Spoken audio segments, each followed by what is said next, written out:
ઋષિ પંચમી અને સામા પાંચમ.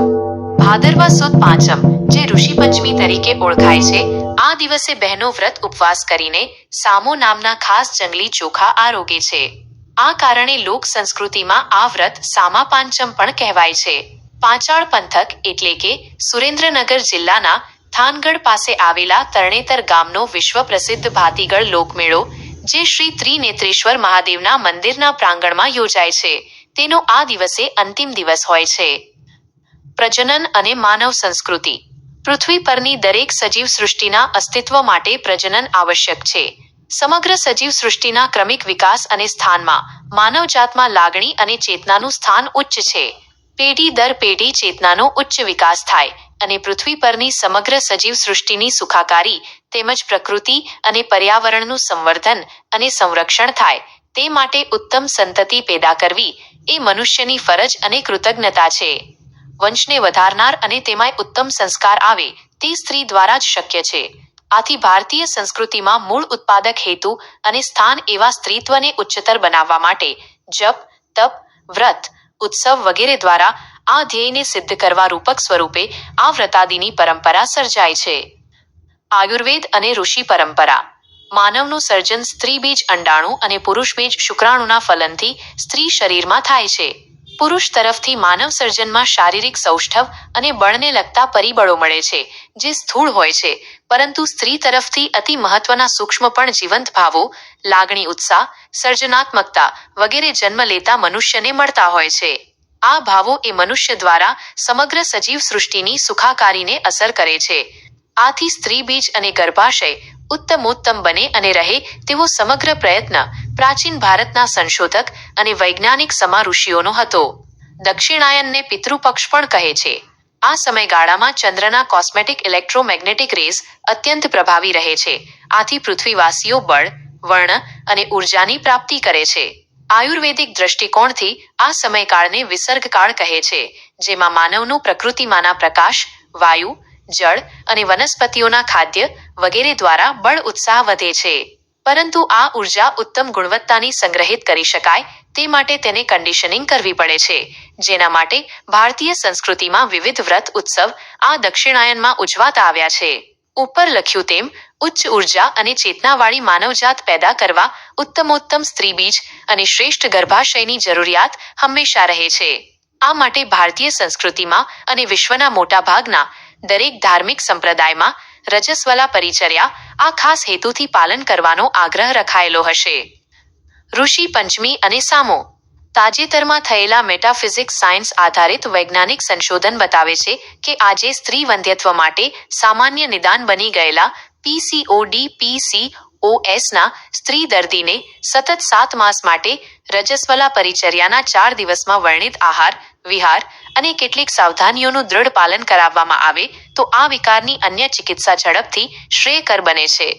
ઋષિ પંચમીની જે પૌરાણિક કથા વાર્તા સાંભળવામાં આવે છે, તેમાં પણ રજસ્વલા પરિચર્યા દરમિયાન અજ્ઞાનવશ થતા અપરાધનો પશ્ચાતાપ અને ક્ષમા યાચનાનો ભાવ રહેલો છે. સાથે જ વૈજ્ઞાનિક વનસ્પતિ કુળ પોએસીએ ફેમિલીની વૈજ્ઞાનિક નામ એકિનોક્લોઆ કોલોનમથી ઓળખાતી ઘાસ વર્ગની વનસ્પતિ, જેને જંગલી ચોખા અથવા અંગ્રેજીમાં ઓનલેસ બાર્નયાર્ડ ગ્રાસ કહે છે, તેનું આયુર્વેદ સંહિતા ગ્રંથોમાં શ્યામક નામથી વર્ણન અને ગુણકર્મ જોવા મળે છે. આ વનસ્પતિના ભારતીય ભાષાઓમાં મળતા નામ મૂળ સંસ્કૃત પરથી જે તે પ્રદેશની લોકબોલીમાં આવ્યા હોય તેવું લાગે છે. આથી ગુજરાતમાં તેને સામો કહે છે. આયુર્વેદ દ્રષ્ટિકોણથી સામાનો ગુણ કર્મ શોષક છે, એટલે કે વધારાના મેદ, ચરબીને દૂર કરનાર છે તથા કફગ્ન અને પિત્તહર પણ છે. PCOSના વિકાર શમન માટે પણ સામા જેવા ગુણકર્મ ધરાવતા દ્રવ્યો આયુર્વેદ ચિકિત્સા દ્રષ્ટિકોણથી ઉપયોગી બને છે. આધુનિક દ્રષ્ટિકોણથી સામામાં calcium, phosphorus, potassium, manganese, magnesium, zinc ઉપરાંત કોપર રહેલું છે. આ બધા તત્વો પણ ઉત્તમ સ્ત્રીબીજ નિર્માણ કરવા માટે ફિમેલ હોર્મોન સિક્રિએશનને સમ્યક કરે છે. ઋષિ પંચમીએ સામાનું મહાત્મ્ય એટલે દર્શાવેલ હશે કે 12મી 50 વર્ષના વયકાળમાં દરેક વખતે રજસ્વલા સમય દરમિયાન સ્ત્રીઓએ આહારમાં ધાન્ય તરીકે સામો જ ખાવો. પરંતુ સાપ ગયાને લીસોટા રહ્યા તેમ આપણે પ્રતીકોના માત્ર પૂજનમાં માનનારા છીએ. આથી રિવાજ કે પરંપરા પાછળનો મૂળ કલ્યાણકારી ઉદ્દેશ ભૂલી જઈને પૌરાણિક ક્રિયાકાંડને યંત્રવત કર્યા કરીએ છીએ. તેની પાછળના મૂળ ઉદ્દેશ કે ઉપદેશનું ચિંતન કે જિજ્ઞાસા કરતા જ નથી. સપ્તર્ષિ અને અરુંધતી પૂજન. ઋષિ પંચમીના દિવસે માનવ ગોત્રના પ્રવર્તક મૂળ 7 ઋષિઓ કશ્યપ, અત્રિ, ભારદ્વાજ, વિશ્વામિત્ર, ગૌતમ, જમદગ્નિ અને વસિષ્ઠ મૈનસની પ્રતિકાત્મક માટી કે ચોખાની ઢગલીઓ સ્વરૂપે મૂર્તિ બનાવીને પૂજન કરાય છે. સાથે મહર્ષિ વસિષ્ઠની પત્ની અરુંધતીનું પણ સ્થાપન પૂજન કરાય છે. આ ઋષિ પત્ની અરુંધતીનું પતિવ્રતા ગુણનો આદર્શ સમજાવવા પ્રતીક પૂજન છે. આપણી સંસ્કૃતિએ આકાશમાં ધ્રુવના તારાની પાસે દેખાતા 7 તારાના ઝુમખાને સપ્તર્ષિ તારામંડળ તરીકે ઓળખાવેલ છે.